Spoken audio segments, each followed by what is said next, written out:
Hola jóvenes, nos encontramos en el día de hoy para hablar sobre termodinámica.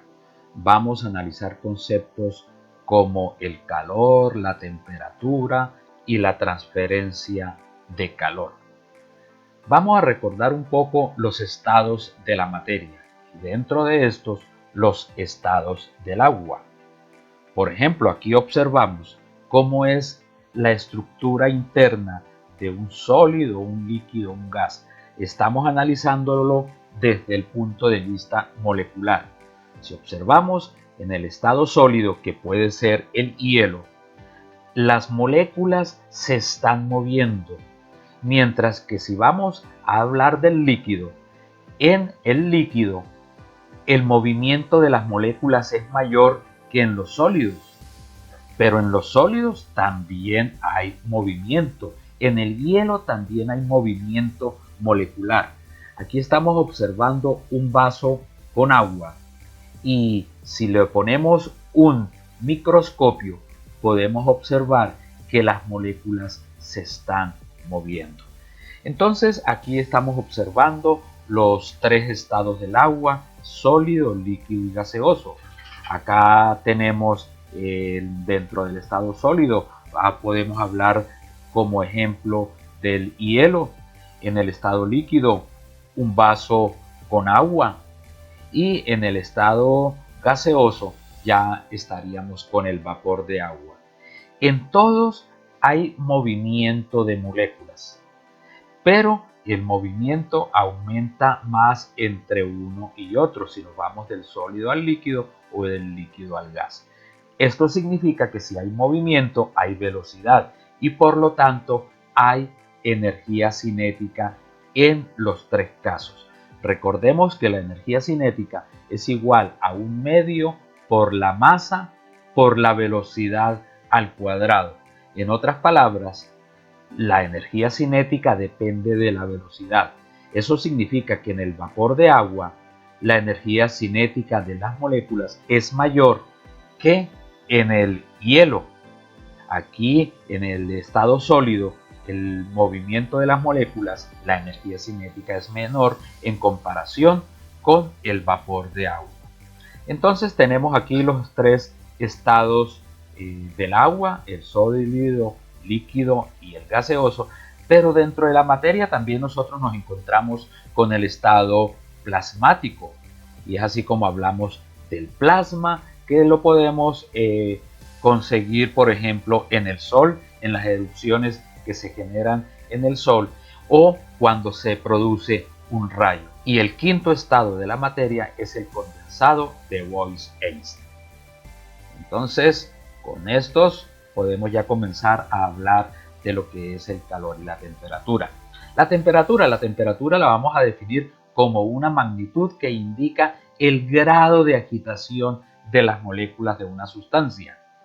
Esta está asociada con la energía cinética promedio de las moléculas, mientras que el calor es la energía total del movimiento molecular en una sustancia, mientras que la temperatura es la medida de esa energía molecular media. El calor depende de la velocidad.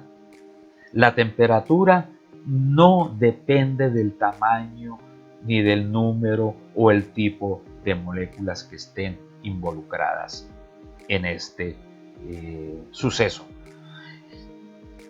Y es así entonces que podemos ya determinar que la temperatura no es energía. Recordemos que estábamos hablando de energía cinética hace unos momentos. Entonces la temperatura no es esa energía, sino la medida de ella. Sin embargo, el calor sí es energía. Eso significa que el calor lo tenemos catalogado dentro de uno de los tipos de energía. El año pasado estuvimos mencionando que una de las unidades de la energía eran los joules. Y si hoy estamos diciendo que el calor es energía, eso significa que los joules también son unidades de energía. Entonces, teniendo en cuenta esto y ya con el análisis del movimiento molecular, ya estamos estableciendo diferencias entre calor y temperatura. Vamos a hablar un poco sobre el equilibrio térmico. Nosotros vamos a considerar dos cuerpos, uno con mayor temperatura que otro, un cuerpo A y un cuerpo B. Estos cuerpos los vamos a poner en contacto. Al ponerlos en contacto, entonces aquí estamos indicando con diferente color que el cuerpo A tiene mayor temperatura y hay una transferencia de calor que lo simbolizamos con la letra Q hacia el cuerpo de menor temperatura. Y si observamos, los colores están cambiando. Está ocurriendo una transferencia de energía hasta que un rato después los dos cuerpos adquieren el mismo color. En otras palabras, adquieren la misma temperatura.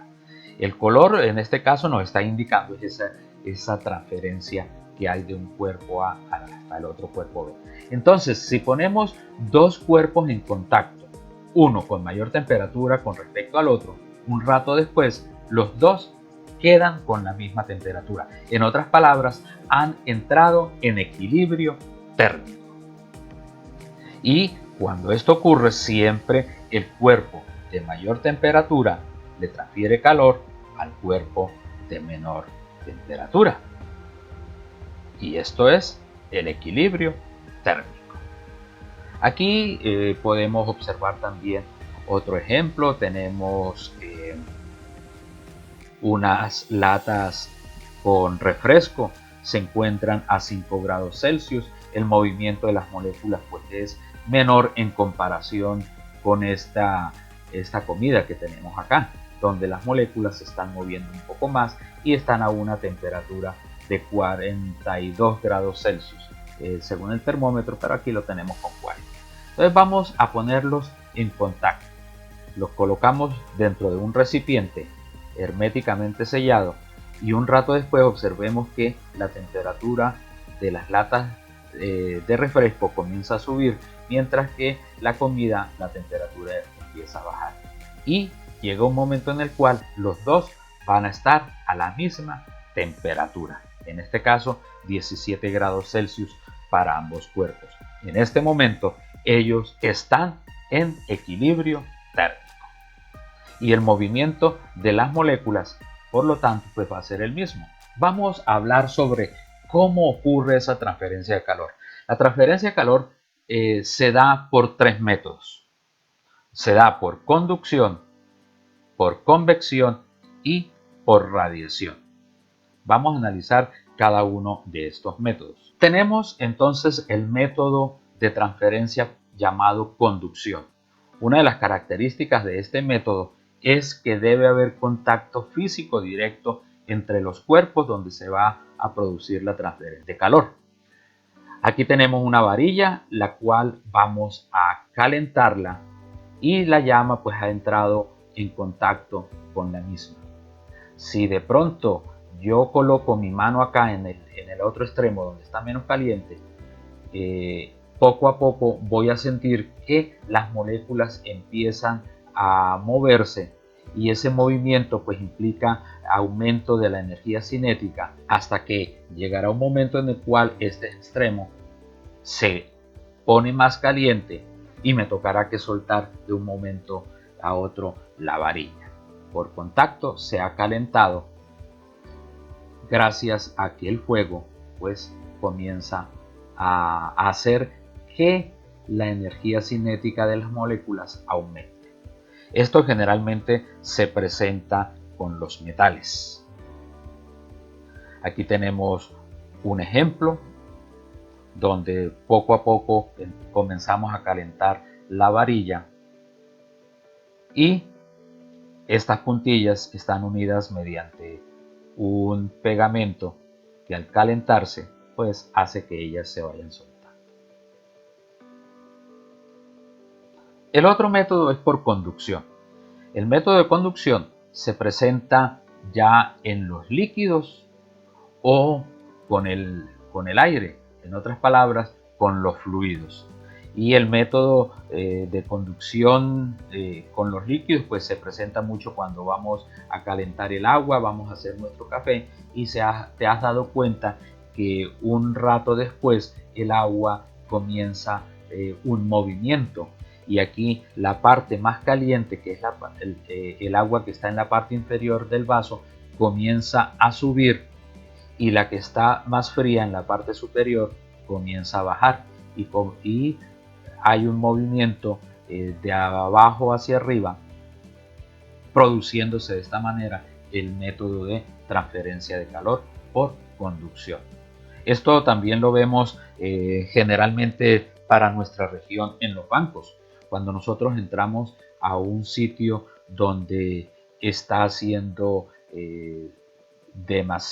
decimos demasiada calor, entonces se colocan unos aparatos, unos dispositivos llamados los aires acondicionados. Y este aire acondicionado generalmente se coloca en la parte superior del recinto. Ya sabemos que el aire caliente, por ser más liviano, tiende a subir, mientras que el aire frío es un poco más denso y él tiende a bajar. Y en el momento en que prendemos este aire acondicionado, pues el aire frío, por ser más pesado, más denso, comienza a bajar, y el aire caliente sube y comienza a refrescarse entonces la habitación. Este es el sistema, cómo funciona un aire acondicionado. Pero ocurre también lo contrario. Si estamos en una habitación donde está haciendo frío, entonces colocamos los calefactores, y el calefactor se coloca generalmente en la parte inferior del recinto. Este me proporciona aire caliente y ese aire tiende a subir, y comienza también el ciclo llamado de transferencia por convección. Entonces el aire caliente sube y el aire frío baja, y estamos en el ciclo de este movimiento. Aquí vemos otro ejemplo del proceso de convección. Tenemos un líquido el cual le hemos echado un poco de café y vamos a calentar el líquido. Cuando este se calienta, pues empieza el proceso de convección, y este es el movimiento de abajo hacia arriba que se genera también con los líquidos, muy similar a los gases. También esto lo podemos observar cuando el sol calienta las carreteras, el piso, y en la parte inferior pues se genera un aire menos denso, más caliente, y este también comienza un ciclo de movimiento hacia arriba, y el aire frío pues comienza a bajar. Esto es una de las causas, entre muchas, de los movimientos que tiene el aire, y es lo que puede producir las lluvias en algunos sitios o los ciclones.